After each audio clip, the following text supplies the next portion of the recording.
ईद की रात है और इमरान खान साहब ने एक अहम तरीन खिताब किया है, फिर कुछ अहम तरीन बातें की हैं, एस्टेब्लिशमेंट को मुखातिब किया है और मिलिट्री कोर्ट्स के हवाले से उन्होंने खुद को पेश करने की भी एक ऑफर की है कि मैं मिलिट्री कोर्ट्स के सामने पेश होने को तैयार हूं, लेकिन मेरी एक कंडीशन है।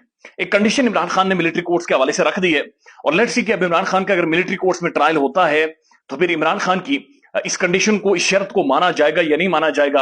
और अगर ये ना माना गया तो ऐसा महसूस होता है कि लोग पाकिस्तान में कम से कम कन्विंस नहीं होंगे, क्योंकि सारे लोग देखना चाहते हैं, समझना चाहते हैं, तो लेट्स सी कि क्या रास्ता निकलता है। लेकिन इमरान खान ने अपने तमाम तरह उन लोगों को की तारीफ की है, उन्हें सलूट पेश किया है जो इस वक्त में भी खान के साथ खड़े हैं, या 10,000 से ज्यादा वो लोग जो इस वक्त भी जेलों के अंदर मौजूद हैं, खवातीन मौजूद हैं जिनके बच्चे बेटियां घरों के अंदर इंतजार कर रही हैं। इमरान खान ने कहा कि ये मुझे कहते हैं कि मैंने बगावत की है, मैंने रियासत के खिलाफ या फौज के खिलाफ बगावत की है। बगावत हथियारों से होती है, खाली हथियार बगावत नहीं होती। हमारी बड़ी मजबूत फौज है, क्या मजबूत फौज के साथ में बगावत करता तो गैर हथियारों के करता?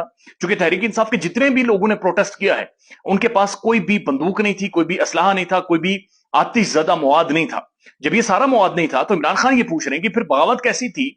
यानी निहत्ते हाथों के साथ हम लोग जीएचक्यू की तरफ जा रहे हैं, हम कोर कमांडर हाउस की तरफ जा रहे हैं, हम हसास तनसीबात की तरफ जा रहे हैं, लेकिन हमारे पास कोई असला नहीं है, कोई चीज नहीं है, लिहाजा ये किस तरह की बगावत है?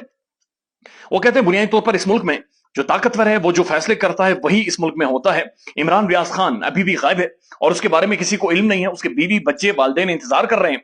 आखिर इमरान रियाज खान का क्या जुर्म था? उसने तो कोई बगावत नहीं की थी, वो 9 मई वाली तारीख कोई सड़कों के ऊपर मौजूद नहीं था, वो जलाओ घेराव में मौजूद नहीं था। तो आखिर क्या वजह है कि इमरान रियाज खान को उठा दिया गया? 4 साफी मुल्क से बाहर हैं, तो क्या उन्होंने भी बगावत की थी? क्या उन्होंने भी मेरी बात सुनी थी, या मैंने उन्हें भी कोई माइंड मेकिंग उनकी की थी?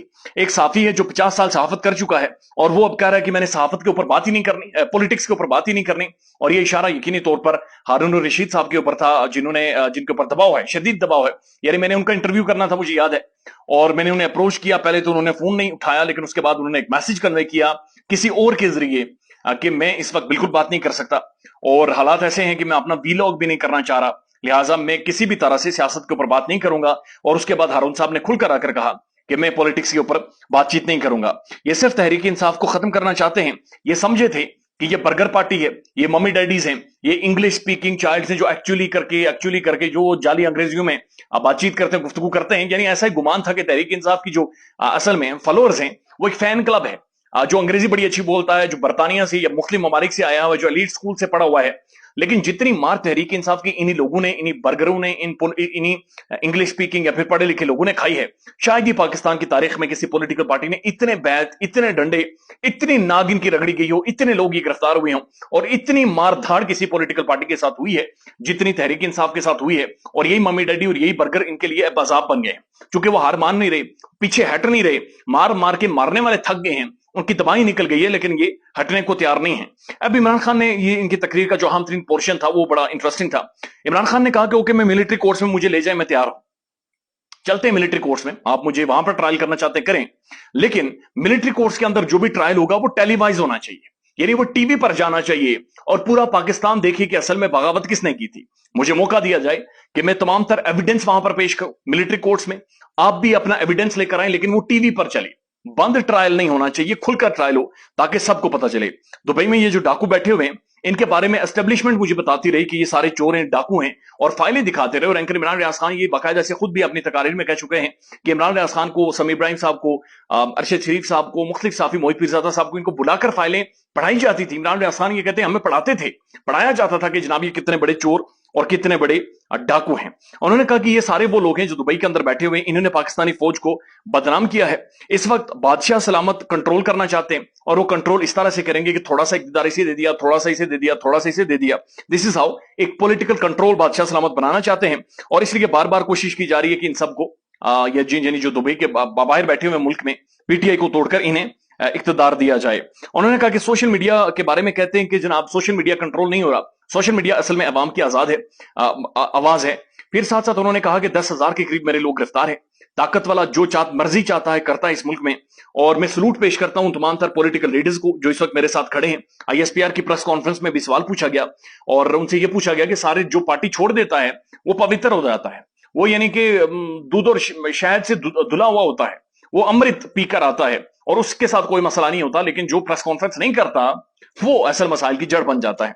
उन्होंने कहा 50 से ज्यादा खवातीन गिरफ्तार हैं اور اس وقت جو یاسمین راشد ہیں یا عالیہ حمزہ ہیں، ان خواتین کو میرے خلاف اپروور بنانے کی باقاعدہ سے کوشش کی جا رہی ہے۔ شہریار آفریدی کو ایک اہم ترین ظاہر ہے ایک سٹالورٹ ہے، شہریار آفریدی کے اوپر بہت زیادہ ظلم کیا گیا، اس کی بیوی کو بیڈ روم سے اٹھا کر لے کر گئے، لیکن وہ آج بھی ڈٹا ہوا ہے۔ علی محمد خان شدید پریشر ہے، میں اسے سلوٹ پیش کرتا ہوں، میرے ساتھ کھڑا ہے۔ عمر چیمہ جب وہ دباؤ میں آ کر نہیں مانا تو اس کی بیوی کو اٹھا کر جیل میں ڈال دیا ہے۔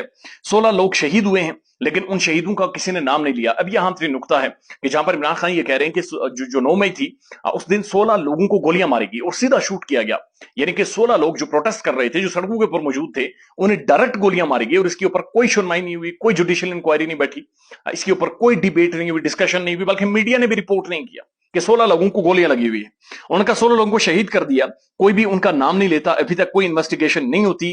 میں کہتا ہوں کہ جنہوں نے آگ لگائی ہے انہیں سزا دیں، لیکن بتائیں کہ آگ لگانے والے اصل لوگ کون تھے۔ اہم ترین معاملہ ہے کہ خان اگر ملٹری کورٹس کے حوالے سے بھی بات چیت کر رہا ہے یا سول کورٹس کے حوالے سے بات چیت کر رہا ہے تو وہ ایک بات کر رہا ہے کہ کھل کر ایک ٹرائل ٹیلی وائزڈ ہو اور ٹی وی پر آئے، سب لوگ دیکھیں کہ اصل میں بغاوت کس نے کی ہے۔ حساس ترین معاملہ ہے، اہم ترین معاملہ ہے، یقینی طور پر تمام تر حقائق لوگوں کے سامنے آنے چاہیے، سب لوگ دیکھیں سمجھیں اور پھر اس کے بعد لوگوں کو ڈیسائیڈ کرنے دیں کہ کیا واقعتاً یہ ایک باغی پارٹی ہے، یہ غدار پارٹی ہے، کہ کیا واقعتاً انہوں نے پلان کیا تھا کہ پاکستان کی ایک مقدس افواج کے اوپر حملہ کیا جائے، ایک افواج کی جو ملٹری انسٹالیشنز ہیں ان کے اوپر حملہ کیا جائے، حساس تنصیبات کی طرف یہ لوگ کر گئے ہیں۔ یہ سامنے آنا چاہیے کہ کیا واقعتاً لوگوں کی مائنڈ میکنگ کی گئی تھی، کیا واقعتاً لوگوں کا ذہن بنایا گیا تھا کہ اپنے ہی ملک کے اندر اپنی ہی افواج کے اوپر حملہ کیا جائے۔ خیال رکھیے گا اپنا، اللہ حافظ۔